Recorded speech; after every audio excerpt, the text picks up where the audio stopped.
દોડખ્યા ચાંદીપુરા વાયરસને લઈને મોટો ખુલાસો થયો છે।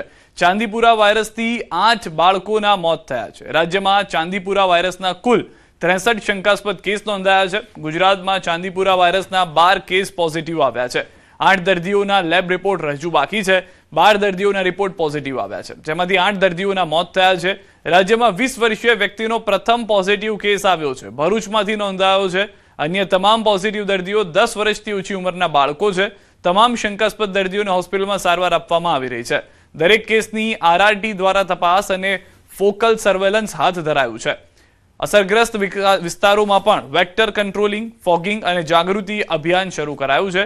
રાજ્યના 1993 બાળરોગ તબીબોને આઈએપીના સહયોગથી તાલીમ અપાઈ છે। અત્યાર સુધી તપાસાયેલા 117 સેન્ડફ્લાયના તમામ નમૂનાઓ નેગેટિવ આવ્યા છે।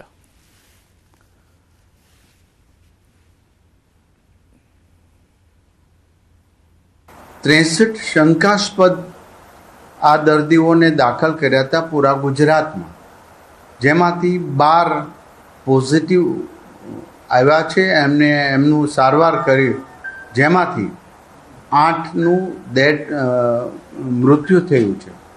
જેમાંથી 12 પોઝિટિવ કેસ છે, એમાંથી 3 રાજસ્થાનના છે। સૌથી મોટી ઉંમરનું પેશન્ટ હોય તો એક ભરૂચમાં 20 વર્ષના યુવાનનું ચાંદીપુરા વાયરસથી એક જ પેશન્ટ એવું હતું જેની ઉંમર 20 વર્ષ છે, બાકી 10 વર્ષથી અંદરના છે। તો આ તરફ જે જિલ્લાની પરિસ્થિતિઓ છે, 7 જિલ્લામાં ચાંદીપુરાનો કહેર અત્યારના જોવા મળી રહ્યો છે। ગુજરાતના 7 જિલ્લાઓ કયા કયા છે? અમદાવાદમાંથી 1 કેસ નોંધાયો છે અને હાલમાં જે મોતનો આંકડો છે તે હજી ધીમે ધીમે વધી રહ્યો છે। કુલ 3 મોતનો આંકડો છે। ખેડાથી 2 કેસ નોંધાયા છે। આ તરફ પંચમહાલમાં પણ 2 કેસ નોંધાયા છે। સાબરકાંઠામાં 1 અને મહેસાણામાં પણ 1 કેસ નોંધાયો છે। ભરૂચમાં 1 કેસ નોંધાયો છે અને ભાવનગરમાં 1 કેસ નોંધાયો છે। કુલ કેસ જે છે તે 12 નોંધાયા છે, જેમાં મોત જે છે તે 8 દર્દીઓના થયા હોવાની જાણકારી મળી રહી છે। અન્ય રાજ્યના જે છે તે 3 કેસ છે, જેમાં મૃત્યુ અને 3 કેસ જે છે તે મોતના 3 આંકડા જોવા મળી રહ્યા છે। તો 7 જિલ્લામાં ચાંદીપુરાનો જે કહેર છે તે જોવા મળી રહ્યો છે। મહેસાણા, સાબરકાંઠા, અમદાવાદ, ખેડા, પંચમહાલ, ભરૂચ અને ભાવનગર આ તમામ વિસ્તારો છે કે જ્યાં આગળ ચાંદીપુરા વાયરસના કેસ નોંધાયા છે। અમદાવાદમાં ચાંદીપુરા વાયરસનો પ્રથમ કેસ નોંધાયો છે। 4 વર્ષીય બાળકના મોત બાદ તેનો રિપોર્ટ પોઝિટિવ આવ્યો છે। મૂળ દાહોદનો અને ચાંદખેડા જુંડાલ સર્કલ પાસે ઝૂંપડામાં રહેતો પરિવાર 7 જુલાઈએ અંજારથી આવ્યો હતો અને છૂટક મજૂરી કરતો હતો। 14 જુલાઈએ તાવ અને ખેંચ જેવા લક્ષણો દેખાતા બાળકને હોસ્પિટલમાં દાખલ કરાયો। તબીબોની મનાઈ છતાં પરિવારે ડીએમએ ડિસ્ચાર્જ મેળવી બાળકને દાહોદની ગાંધી હોસ્પિટલમાં ખસેડ્યો હતો, જ્યાં 17 જુલાઈએ સારવાર દરમિયાન તેમનું મૃત્યુ થયું। બાળકના મોત બાદ જીબીઆરસીનો રિપોર્ટ પોઝિટિવ આવ્યો હતો। ઘટનાની જાણ થતાં જ એએમસીના આરોગ્ય વિભાગ દ્વારા સર્વે, માટીના મકાનના લીપણ, જંતુનાશક પાવડર અને મેલિથિયોન ડસ્ટિંગ સહિતની રોગ અટકાયતી કામગીરી હાથ ધરવામાં આવી છે। તો અમદાવાદનો આ પ્રથમ કેસ છે કે જેમાં કેસ પોઝિટિવ આવ્યો, બાળકનું મૃત્યુ થયું છે। આ જે બાળક હતું તે પણ કાચા મકાનમાં રહેતું હોવાની હાલમાં પ્રાથમિક જાણકારી છે કે જ્યાં આગળ સેન્ડફ્લાયના જે મચ્છરો બ્રીડિંગ કરતા હોય છે, સેન્ડફ્લાયના જે વાયરસ છે તે સતત વધી રહ્યા છે। શહેરમાં ચાંદીપુરા વાયરસનો આ પ્રથમ કેસ છે અને અત્યાર સુધી એવું માનવામાં આવતું હતું કે ગ્રામ્ય વિસ્તારમાં એ કેસ વધી રહ્યા છે અથવા ગ્રામ્ય વિસ્તારો કે જ્યાં આગળ કેસ જોવા મળી શકે છે, પરંતુ શહેરી વિસ્તારની અંદર અમદાવાદની અંદર આ પ્રથમ કેસ નોંધાયો છે। પરંતુ મૂળ કારણ કે જે કાચા મકાનની અંદર આ સેન્ડફ્લાય વાયરસ જે છે તે વધુ ફેલાય છે તે પ્રમાણેનું જ હાલમાં પ્રાથમિક જાણકારી પ્રમાણે જોવા મળી રહ્યું છે। ડોક્ટર્સની સલાહ હતી કે તેઓને હોસ્પિટલ ન બદલવામાં આવે, પરંતુ બાળકના માતા પિતા તરફથી બદલાય હોવાનો ડોક્ટરોનો દાવો છે। ત્યારબાદ રિપોર્ટ પોઝિટિવ પણ આવે છે, પરંતુ સારવાર મળી રહે તે પહેલા જ બાળકનું મૃત્યુ થઈ જાય છે। તો 1 કેસ પોઝિટિવ અને એ જ બાળકના મૃત્યુ અમદાવાદથી આ સમાચાર હાલમાં મળી રહ્યા છે। જે લક્ષણો છે આ ચાંદીપુરાની તે પણ અમે આપની ટીવી સ્ક્રીન ઉપર બતાવી રહ્યા છે કે જેમાં અલગ અલગ લક્ષણો હોય છે। ઉલટી, ગરદનમાં ખેંચાણ અને માથાનો દુખાવો, આ બધા લક્ષણો છે ચાંદીપુરાના। અને આ લક્ષણોથી જ્યારે પણ તમને ખ્યાલ આવે તો બચવાનો પ્રયાસ કરવાનો છે ડોક્ટર પાસે જઈને। આ તરફ ચાંદીપુરા વાયરસના પ્રથમ કેસ અમદાવાદમાં નોંધાતા જ એએમસી તરફથી પણ કાર્યવાહી શરૂ કરી દેવામાં આવી છે। એ તમામ વિસ્તારની અંદર પણ હાલમાં એએમસી તરફથી હાલ પ્રયાસ થઈ રહ્યા છે કે સેન્ડફ્લાય વધુ ન ફેલાય તે માટે પ્રિકોશન્સ લેવામાં આવી રહ્યા છે। જે વિસ્તારમાંથી બાળકનો સેન્ડફ્લાય કેસ નોંધાયો હતો, આ જે ચાંદીપુરા નોંધાયો છે તેની સામે જે આસપાસના વિસ્તાર છે ત્યાં આગળ પ્રયાસ કરવામાં આવી રહ્યા છે। વધુ માહિતી ન્યૂઝ 18 સંવાદદાતા પ્રણવ પાસેથી મેળવીશું। પ્રણવ, પ્રથમ કેસ છે અમદાવાદનો, થોડી ચિંતા વધી ગઈ છે અમદાવાદ શહેરમાં પણ.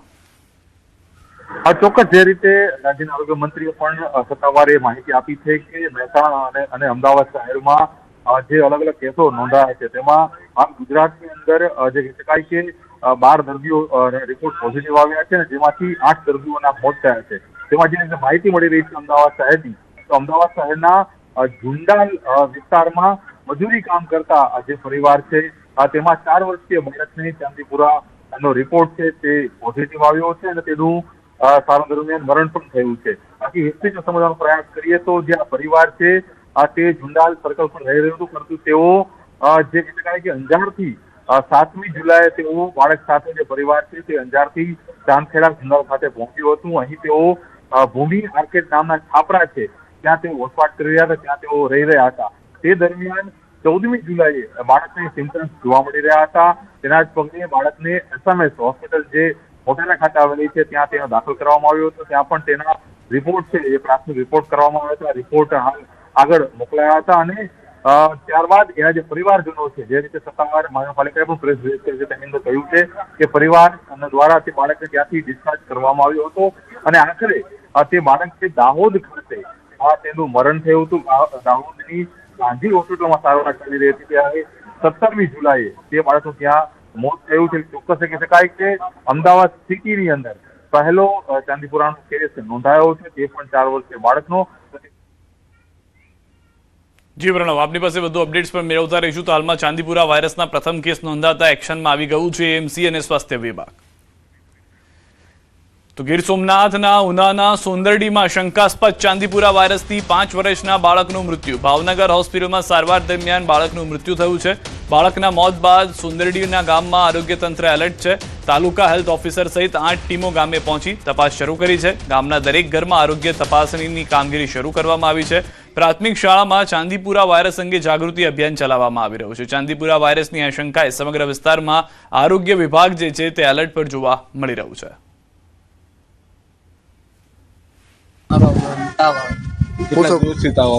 એક દિવસ કઈ નામ નતું પાડ્યું, પછી એમને કીધું મળે કીધું નથી. શું કીધું તમે? મેં તેમ ટ્રીટમેન્ટ શરૂ હતી, એમાં કઈ મને કહેવાનું નહીં, કીધું નથી.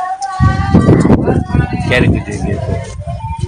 પછી બીજા દિવસે છોકરાની પરિસ્થિતિ બગડી ગઈ, મને કીધું. દીકરો 5 વર્ષનો ચાંદીપુરાના રોગમાં 4-5 દી દાખલ થયો, મહુવા દાખલ થયો, પછી ભાવનગર દાખલ થયો અને આજે રાત્રે ફેલ થઈ ગયો. એટલે ચાંદીપુરાના કેસને કારણે આરોગ્યની ટીમ આવે જિલ્લા લેવલે, તાલુકા લેવલે, સલાખડા આરોગ્ય કેન્દ્રમાં. તો અમારા ગામમાં સઘન તપાસ કરી અને મેડિકલ વિભાગ, દવા છે, છંટકાવ છે, આ છે, તે છે, સઘન તપાસ કરી અને ચાંદીપુરાના રોગ ભવિષ્યમાં ઉદ્ભવ સ્થાન ન થાય એવી કામગીરી વહીવટી તંત્ર, પછી તાલુકા પંચાયત છે, જિલ્લા પંચાયત છે, આરોગ્ય વિભાગ છે, મેડિકલ છે, સલાખડા આરોગ્ય કેન્દ્ર છે, ઝડપી કામગીરી કરી. ભાવનગર ખાતેથી અને ચાંદીપુરા વાયરસ શંકાસ્પદ તરીકે જાહેર કર્યો હતો અને તેથી કરીને એના સેમ્પલો પણ લેવામાં આવ્યા છે અને ગાંધીનગર JBRC ખાતે મોકલી આપવામાં આવ્યા છે. અત્રે સોંદરડી ગામમાં અમારી 8 આરોગ્યની ટીમ આવેલી છે. એ 8 આરોગ્યની ટીમ આખા ગામમાં સર્વે કરીશું અમે અને આવા કોઈ કાચા ઘરના મકાન, કારણ કે ચાંદીપુરા વાયરસ છે સેન્ડ ફ્લાયથી થાય છે અને એ સેન્ડ ફ્લાય ખૂબ જ નાની હોય છે અને આપણે દેખાવમાં બહુ મચ્છર જેવી હોય છે. તો ભાવનગર જિલ્લામાં ચાંદીપુરા વાયરસથી પ્રથમ મૃત્યુનો કેસ નોંધાયો. વલભીપુર તાલુકાના મેલાણા ગામના 6 વર્ષીય બાળકનું સારવાર દરમિયાન મોત થયું. ગાંધીનગર લેબના રિપોર્ટમાં બાળકનું મૃત્યુ ચાંદીપુરા વાયરસના સંક્રમણથી થયું હોવાની પુષ્ટિ થઈ છે. ભાવનગર સરકારી હોસ્પિટલમાં અન્ય એક 5 વર્ષીય બાળકની ગંભીર હાલતમાં સારવાર ચાલી રહી છે. બાળકનો ચાંદીપુરા વાયરસનો રિપોર્ટ હજુ આવવાનો બાકી છે. આરોગ્ય તંત્રે બાળકોમાં તાવ, ઉલટી, આંચકી કે અન્ય લક્ષણો દેખાય તો તાત્કાલિક સારવાર લેવા અપીલ કરી છે. આ બાળકને ચાંદીપુરા વાયરસ અંગેનો રિપોર્ટ પોઝિટિવ આવેલો. બદનસીબે બાળક દાખલ થયું અને 23 કલાકમાં જ નેક્સ્ટ ડે અર્લી મોર્નિંગ સવારે 4 વાગે અમારી ટીમ દ્વારા શ્રેષ્ઠ સારવાર અને તમામ પ્રયત્નો કરવા છતાં આ બાળકનું મૃત્યુ થયું હતું અને એના માટે અમારી વારંવાર સંવેદના આ બાળક અને એના પરિવારજનો સાથે છે. તો આરોગ્ય વિભાગે મેલાણા ગામમાં સર્વેલન્સ, દવાનો છંટકાવ અને આરોગ્ય તપાસ સહિતની નિયંત્રણાત્મક કામગીરી શરૂ કરી છે. બાળરોગ વિભાગના વિભાગીય વડાએ વાયરસના લક્ષણો અંગે પણ જાણકારી આપી. ચાંદીપુરા એન્કેફેલાઇટિસ છે એ સેન્ડ ફ્લાય નામની માખીના કરડવાથી થતો રોગ છે અને એમાં મુખ્યત્વે અતિ સખત તાવ આવવો, ભારે તાવ આવે, ઝાડા ઉલટી, કોઈ કેસમાં પેટમાં દુખાવો, બાળક અર્ધબેભાન જેવું જણાય કે આંચકી શરૂ થઈ જાય એવા લક્ષણો જોવા મળતા હોય છે. તો રાજ્યમાં વધતા ચાંદીપુરા કેસ અંગે સાવધાન રહેવા સૂચના આપી છે. બાળકોમાં જો કોઈ લક્ષણ દેખાય તો તાત્કાલિક ડોક્ટરની સલાહ લેવી. દવાનો છંટકાવ કરવો, મેલાથાયોન DDT જેવી, જેથી પોરાઓનો નાશ થાય. બાળકોને ભેજવાળા વાતાવરણમાં બહુ બહાર ન મોકલવા, આખા કપડાં પહેરાવા જેથી મચ્છર માખી જેવી બાઇટ ન થઈ શકે, જેથી એના રોગોથી આપણે બચાવી શકીએ. અને આવા કોઈ પણ લક્ષણો દેખાય તો પ્રાથમિક સારવાર નજીકના ડોક્ટર પાસે લઈ અને તાત્કાલિક તેઓ અહીંયા સરટી હોસ્પિટલના અમારા વિભાગ ખાતે મોકલી આપે. તો ગુજરાતમાં ચાંદીપુરા વાયરસના કેસ વધતા સુરેન્દ્રનગર જિલ્લા આરોગ્ય વિભાગ સતર્ક થયું છે. અગમચેતીના ભાગરૂપે શહેરની મુખ્ય સરકારી ગાંધી હોસ્પિટલના ICU વોર્ડમાં જરૂરી દવા, ઇન્જેક્શન, વેન્ટિલેટર અને ડોક્ટર્સની સુવિધા સાથે 10 સ્પેશિયલ બેડ તૈયાર કરવામાં આવ્યા છે. ભાવનગરમાં તાજેતરમાં એક બાળકનું મોત થતા સિવિલ સર્જને લોકોને ખાસ તકેદારી રાખવા અપીલ કરી છે. નાના બાળકોને પૂરા વસ્ત્રો પહેરાવવા અને ઘર આસપાસ સફાઈ રાખવી અને લક્ષણો જણાતા તરત તબીબી સારવાર લેવાની સલાહ આપવામાં આવી છે.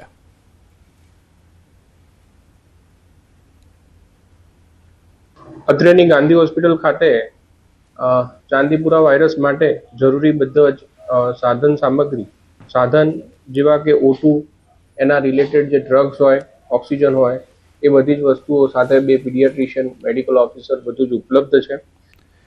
પાટણથી સમાચાર. આતંકીઓને લઈને તપાસનો ધમધમાટ. ગુજરાત ETS દ્વારા સિદ્ધપુર તાલુકાના ખડિયાસણ ગામે કરી છે તપાસ. બોમ્બ બ્લાસ્ટના માસ્ટરમાઇન્ડ આતંકવાદી આરોપી મોહમ્મદ અયુબ કડીવાલાને સાથે રાખીને ATS દ્વારા અલગ અલગ સ્થળો પર કરાઈ છે તપાસ. બોમ્બ બ્લાસ્ટની જગ્યાઓ પર તેમજ બનાવવાની જગ્યાઓ પર આતંકવાદી મોહમ્મદ અયુબ કડીવાલાને સાથે રાખીને ATS દ્વારા તપાસ કરવામાં આવી. ખડિયાસણ ગામના મદ્રેસાની પાછળના ભાગમાં આવેલ નદીના પટમાં બોમ્બ બ્લાસ્ટ કરવાની પ્રેક્ટિસ કરવાની વિગત સામે આવતા સ્થળ પર લઈ જઈને કરાઈ હતી તપાસ. મોહમ્મદ અયુબ કડીવાલાને સાથે રાખીને ખડિયાસણ ગામના કબ્રસ્તાન કે જ્યાં બોમ્બ બ્લાસ્ટ તેમજ ખાડા પડ્યા હતા તે જગ્યાએ પણ કરાઈ છે તપાસ. ખડિયાસણ ગામના બોમ્બ બ્લાસ્ટના માસ્ટરમાઇન્ડ મોહમ્મદ અયુબ કડીવાલાને ઘરે લઈ જઈને ત્યાં ધાબા પર આતંકવાદી બોમ્બ બનાવતો હતો, ત્યાં પણ ATS દ્વારા તપાસ કરવામાં આવી છે.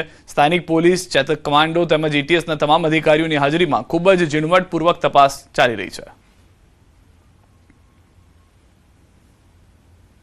ગુજરાત ATS દ્વારા જે 13 જેટલા આતંકવાદીઓ પકડાયા હતા અને જેમાંથી સૌથી ખતરનાક વાત આવી હતી કે જે પાછળના 5 આતંકવાદીઓ પકડાયા હતા તેમાંથી ખડિયાસણના અંદર 22 વર્ષીય મોહમ્મદ અયુબ કડીવાલા નામનો જે આતંકવાદી પકડવામાં આવ્યો હતો ને તે આતંકવાદી બોમ્બ બ્લાસ્ટની પણ એને પ્રેક્ટિસ કરી હતી. અત્યારે આપ મારી પાછળના દ્રશ્યો જોઈ શકો છો કે ગુજરાત ATS દ્વારા જે રીતના મોહમ્મદ અયુબ કડીવાલાનું નામ બહાર આવ્યા બાદ ગુજરાત ATSએ કડીવાલા નામનો જે આતંકવાદી છે તેને લઈને અત્યારે ખડિયાસણ ગામે પહોંચી ગઈ છે.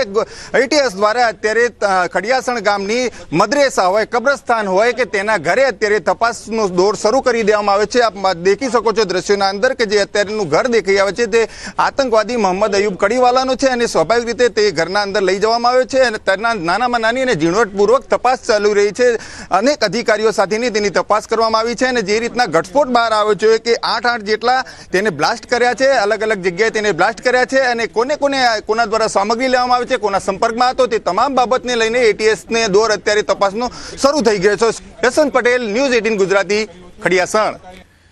12 કલાકમાં 109 તાલુકામાં વરસાદ થયો છે. પારડી, વલસાડ, ખેરગામમાં 4 ઇંચ વરસાદ થયો છે. જલાલપોર, ગણદેવીમાં 3.5 ઇંચ વરસાદ, ચીખલીમાં 3 ઇંચ વરસાદ, નવસારી, ધરમપુરમાં 2.5 ઇંચ વરસાદ, મહુવામાં 2 ઇંચ, વાપી, વલોદમાં 1.5 ઇંચ વરસાદ થયો છે. ઉમરગામ, વાંસદા, પલસાણામાં 1.5 ઇંચ વરસાદ નોંધાયો છે. તો હાલમાં છેલ્લા અનેક કલાકોથી અલગ અલગ વિસ્તારોમાં વરસાદ છે તે જોવા મળી રહ્યો છે. કુલ આંકડો 12 કલાકમાં 109 તાલુકાનો અત્યાર સુધીમાં નોંધાયો છે. તો આગામી 2 થી 3 કલાક માટે 12 જિલ્લામાં ઓરેન્જ એલર્ટ આપવામાં આવ્યું છે. વલસાડ, નવસારી, સુરતમાં ઓરેન્જ એલર્ટ છે. ભરૂચ, નર્મદા, વડોદરામાં ઓરેન્જ એલર્ટ છે. છોટાઉદેપુર, દાહોદમાં ઓરેન્જ એલર્ટ છે. અમદાવાદ, બોટાદમાં પણ ઓરેન્જ એલર્ટ આપવામાં આવ્યું છે. ભાવનગર, અમરેલીમાં પણ ઓરેન્જ એલર્ટ છે. 14 જિલ્લામાં યલો એલર્ટ આપી દેવામાં આવ્યું છે.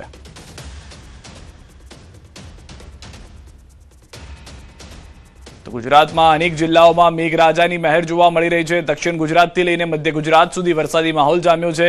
ક્યાંક ધીમી ધારે તો ક્યાંક ભારે વરસાદ વરસી રહ્યો છે. સુરત જિલ્લામાં ફરી એકવાર વરસાદી માહોલ જોવા મળ્યો. બારડોલી, પલસાણા, મહુવા અને અંબિકા તાલુકામાં મેઘમહેર થઈ. બારડોલી પંથકમાં વરસાદને પગલે અનેક માર્ગો પર વરસાદી પાણી ભરાયા હતા. વડોદરા જિલ્લાના સાવલી તાલુકામાં પણ મેઘરાજાની પધરામણી થઈ. સાવલી નગર અને આસપાસના વિસ્તારોમાં ખેતીલાયક વરસાદ થતા ખેડૂતોમાં ખુશીની લહેર જોવા મળી. બીજી તરફ પંચમહાલ જિલ્લામાં પણ મેઘરાજા મેઘરાજાએ એન્ટ્રી કરી છે. ગોધરા શહેરમાં વરસાદી માહોલ જોવા મળ્યો હતો. શહેરના અનેક વિસ્તારોમાં હળવાથી ભારે વરસાદી ઝાપટા પડ્યા હતા. સૌરાષ્ટ્રના અનેક જિલ્લાઓમાં પણ લાંબા વિરામ બાદ મેઘરાજાએ ફરી એન્ટ્રી કરી છે. જૂનાગઢ, અમરેલી, રાજકોટ અને દ્વારકા જિલ્લામાં વરસાદ વરસતા વાતાવરણમાં ઠંડક પ્રસરી ગઈ છે. તો ખેડૂતોમાં પણ ખુશીનો માહોલ જોવા મળી રહ્યો છે. ભવનાથ વિસ્તાર સહિત શહેરના અનેક વિસ્તારોમાં વરસાદી માહોલ જોવા મળ્યો હતો. અમરેલી જિલ્લામાં પણ વરસાદી ઝાપટા નોંધાયા હતા. અમરેલી શહેર, બગસરા પંથક ઉપરાંત ગીરિયા, ઈશ્વરિયા, ચક્કરગઢ, રંગપુર, માચિયાળા અને પ્રતાપપરા સહિતના વિસ્તારોમાં વરસાદ વરસ્યો હતો. રાજકોટ જિલ્લાના ધોરાજી પંથકમાં લાંબા વિરામ બાદ મેઘમહેર થઈ છે. ધોરાજી શહેર અને આસપાસના ગ્રામ્ય વિસ્તારોમાં મેઘરાજાની ધમાકેદાર એન્ટ્રી જોવા મળી હતી. ખંભાળિયામાં ધીમી ધારે વરસાદ શરૂ થયો હતો અને આસપાસના ગામડાઓમાં પણ છૂટોછવાયો વરસાદ નોંધાયો હતો. વરસાદને કારણે રસ્તાઓ ભીના થયા હતા, જ્યારે આગોતરા કરાયેલા મગફળીના વાવેતરને નવું જીવનદાન મળ્યું છે. સુરતથી સમાચાર. ભગવાન મહાવીર વેસુ પાસે ઓફિરા બિઝનેસ હબમાં પાણી ભરાવાની ઘટના બની છે. બેઝમેન્ટમાં પાણી ભરાતા માછલી મળી આવી છે. દુકાનદાર માછલીને પાણીમાં ભરી બહાર લાવ્યા હતા. સુરત મહાનગરપાલિકાની ઢીલી નીતિથી કંટાળેલા દુકાનદારે માછલીનું નામાંકરણ કરી એસએમસી રાખ્યું છે. પાલિકા દ્વારા આપેલી આ મને ગિફ્ટ છે, હું આને સાચવીશ. પાલિકા અમારો ખ્યાલ નથી રાખતા, પણ તેમની આપેલી ગિફ્ટનો હું સાચવીશ તેવું દુકાનદારે કહ્યું છે.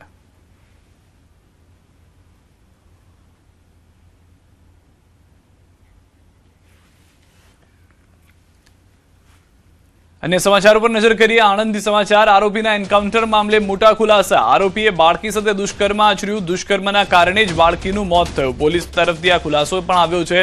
બોરસદ પાસેથી સુરેશ પરમારની ધરપકડ કરાઈ. આરોપીને પકડ્યો ત્યારે તે નશામાં હતો. 2020માં પણ આરોપી સામે રેપ વિથ મર્ડરનો ગુનો દાખલ છે. આરોપીએ ઉલટી થતી હોવાનું નાટક રચ્યું. 2 પોલીસકર્મી પર ચપ્પુથી હુમલો કર્યો. પીએસઆઈ પર હુમલો કરતા બચાવમાં પહેલા હવામાં ફાયરિંગ કર્યું. આરોપી કાબુમાં ન આવતા 5 ગોળી મારી. આરોપી પર રેપ વિથ મર્ડરના 2 ગુના નોંધાયેલા હતા. આણંદ રૂરલમાં માર્ચમાં રેપ વિથ મર્ડરના ગુનામાં પણ સંડોવણીની આશંકા છે. તો હાલમાં જે જાણકારી મળી રહી છે તે પ્રમાણે આરોપીને પકડી લેવામાં આવ્યો હતો. તેને વેનમાં બેસાડીને લઈ જવામાં આવતો હતો, ત્યારે આરોપીએ કહ્યું કે મને ઉલટી થઈ રહી છે. તેની સાથે 2 પોલીસ જે જવાન હતા તે નીચે ઉતરે છે. એ દરમિયાન એ 2 પોલીસ જવાન ઉપર ચપ્પુથી, પોતાની પાસે રહેલા ચપ્પુથી હુમલો કરી દે છે. પોલીસ જવાનને જખમી જોઈ જ્યારે પીએસઆઈ નીચે ઉતરે છે, તો પીએસઆઈ તે એક વખત હવામાં ફાયરિંગ કર્યા બાદ તેને સમજાવવાનો પ્રયાસ કરે છે. પરંતુ આરોપી નશામાં હોવાની જાણકારી છે, જેના કારણે તેને પીએસઆઈ ઉપર પણ હુમલો કરી દીધો. ત્યારબાદ પીએસઆઈ તરફથી 5 રાઉન્ડ ફાયરિંગ કરવામાં આવ્યું, જેમાં 1 રાઉન્ડ હવામાં ફાયરિંગ કરવામાં આવ્યું હતું અને 4 ગોળી તેને વાગી હોવાની હાલમાં પ્રાથમિક જાણકારી મળી રહી છે. આ બંને પોલીસ કર્મચારીઓની સાથે એલસીબીના પીએસઆઈ આઈજે રાણા પણ હતા. એ તરત ગાડીમાંથી ઉતરી અને આ બચાવવા માટે આ બંને તરફ ગયા, તો આરોપીએ એમના ઉપર પણ હુમલો કરવાનો પ્રયત્ન કર્યો. બંને પોતાના કર્મચારીઓને ઈજાગ્રસ્ત જોઈ અને પોતાના ઉપર પણ આરોપી હુમલો કરવા જે જનૂનથી આવતો હતો, એટલા માટે પીએસઆઈ આઈજે રાણા દ્વારા પોતાના અને કર્મચારીઓના સ્વ બચાવમાં આરોપી ઉપર પહેલા 1 રાઉન્ડ હવામાં ફાયર કર્યું અને ચેતવવા માટે. આરોપી નહીં રોકાણો, કંટ્રોલ નહીં થયો, વધારે જનૂનથી ઈજા કરવા માટે આવ્યો, જેથી પીએસઆઈ રાણાએ પહેલા એમના પગ ઉપર 1 રાઉન્ડ ફાયર કર્યું, જે ગોળી એને વાગી છે. અને આમ છતાં પણ આરોપી ફરી વખત ધસી આવ્યો પીએસઆઈને મારવા માટે. પીએસઆઈએ ફરજિયાત બીજા 4 રાઉન્ડ ફાયર આરોપી ઉપર કર્યું છે. આમ આરોપીને 5 ગોળીઓ વાગી. આરોપી ત્યાં સ્થળ ઉપર જ ઢળી પડ્યો. બાદમાં અગાઉનો જો 2020નો એના ઉપર રેપ વિથ મર્ડરનો ગુનો હતો. આમ કુલ મળીને 2 એના ઉપર રેપ વિથ મર્ડરના ગુના હતા. ત્રીજો એક બનાવ રેપ વિથ મર્ડરનો આણંદ રૂરલમાં માર્ચ મહિનામાં ચાલુ વર્ષમાં દાખલ થયેલો હતો, જે હજુ સુધી તો વણશોધાયેલો હતો. પરંતુ ગઈકાલની તપાસમાં પોલીસને અમુક સંયોગિક પુરાવા મળેલ છે, જેના ઉપરથી એ પણ શક્યતા છે કે એ ગુનો પણ આ જ આરોપીએ આચરેલો હતો. વિશેષ તપાસ આ બાબતે ચાલુ છે. અન્ય સમાચાર. તાપીના લીલાછમ જંગલોમાં લાકડાની ચોરી રોકવા નીકળેલા વન વિભાગના આરએફઓ વિકાસ દેસાઈનું ફરજ દરમિયાન કરુણ મૃત્યુ થયું છે. સોનગઢના જૂના આરટીઓ નજીક મોડી રાત્રે શંકાસ્પદ લાકડા ભરેલી ઇનોવા કારનો પીછો કરતી વખતે તેમની બલેનો કાર અને ઇનોવા વચ્ચે ગંભીર અકસ્માત સર્જાયો. અકસ્માતમાં બંને વાહનોનો કચ્છર વળ્યો. ઘટનામાં આરએફઓ વિકાસ દેસાઈ અને ઇનોવા કારમાં સવાર રેહાન ગામિતનું ઘટના સ્થળે જ નીપજ્યું છે મોત. પોલીસે બંને મૃતદેહને પોસ્ટમોર્ટમ માટે મોકલી સમગ્ર ઘટનાને લઈને તપાસ શરૂ કરી છે. ખેરના લાકડા ભરેલી એક ઇનોવા ગાડીનો પીછો કરતા હતા. એ વખતે સોનગઢ આરટીઓ ચેકપોસ્ટ પાસે એક ટ્રક કન્ટેનર જે ઊભું રહેલું તેની સાથે આ ઇનોવા અથડાય છે અને ડ્રાઈવરની બાજુમાં બેઠેલો વ્યક્તિ એ. અને હવે વાત અમદાવાદમાં ઓપરેશન દીપડાની.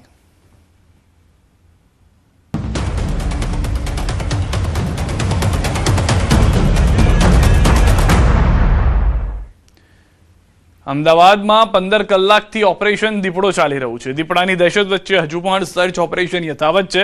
કલાકો વીતી ગયા છતાં હજુ પણ દીપડો પકડથી દૂર છે. વન વિભાગે અલગ અલગ ટીમો કરી રહી છે શોધખોળ. અલગ અલગ પાંજરાઓ મૂકી શોધખોળ કરવામાં આવી છે. વન વિભાગના CCF પહોંચ્યા છે ઘટના સ્થળે. દીપડાને શોધવા ડ્રોનની પણ મદદ લેવામાં આવી રહી છે.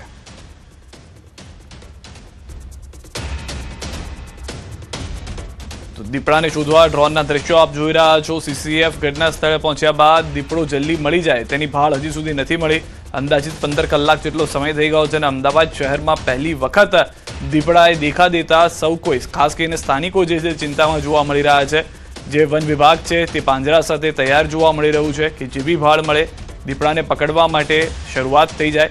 આ દ્રશ્ય આપ જોઈ રહ્યા છો કે જ્યાં આગળ સોસાયટીમાં એક CCTV કેમેરાની અંદર આ સમગ્ર ઘટના જે છે તે કેદ થતી જોવા મળી રહી છે, જેમાં દીપડો જોવા મળ્યો છે. દીપડાની દહેશત વચ્ચે હજુ પણ સર્ચ ઓપરેશન યથાવત છે. આ એ સમયના દ્રશ્યો કે જ્યારે સોસાયટીના લોકો પણ ચિંતામાં આવી ગયા હતા, ડરના માહોલમાં છે. કારણ કે સામાન્ય રીતે વન્ય પ્રાણીઓ અમદાવાદ શહેરની અંદર જોવા મળતા હોય તેવી શક્યતાઓ નહિવત ને બરાબર છે. પરંતુ હાલમાં દીપડાના સમાચાર મળતા અલગ અલગ જગ્યાએ પાંજરા ગોઠવવામાં આવ્યા છે દીપડાને પકડવા માટે. પ્રાણીઓ સાથે આપણે સહઅસ્તિત્વ સ્વીકારેલું છે. પ્રાણીઓ સાથે આપણે સહઅસ્તિત્વ સ્વીકારેલું છે. એટલે ક્યાંક ક્યાંક આવી દુર્ઘટનાઓ બનતી હોય છે. પરંતુ આવી જે ઘટનાઓ છે, ખાસ કરીને જે વન્ય સંપત્તિને નુકસાન પહોંચાડવાની, એ પ્રવૃત્તિ ન થાય એ માટે વન વિભાગ 0 ટોલરન્સથી ચાલે છે. તો હાલમાં આ જે દ્રશ્યો આપ જોઈ રહ્યા છો અને હાલમાં અર્જુન મોઢવાડિયાએ પણ કહ્યું છે કે હવે એ રીતની પરિસ્થિતિ થઈ રહી છે કે વન્ય પ્રાણીઓને પકડવા માટે પ્રયાસ થશે. કેમ કે અત્યારના જે દ્રશ્યો જોવા મળ્યા છે સામાન્ય રીતે એ ગ્રામ્ય વિસ્તારમાં જોવા મળતા હોય છે અને ખાસ કરીને અમદાવાદ જેવા વિસ્તારની અંદર અથવા શહેરની અંદર આવા દ્રશ્યો ક્યારેય જોવા મળ્યા નથી.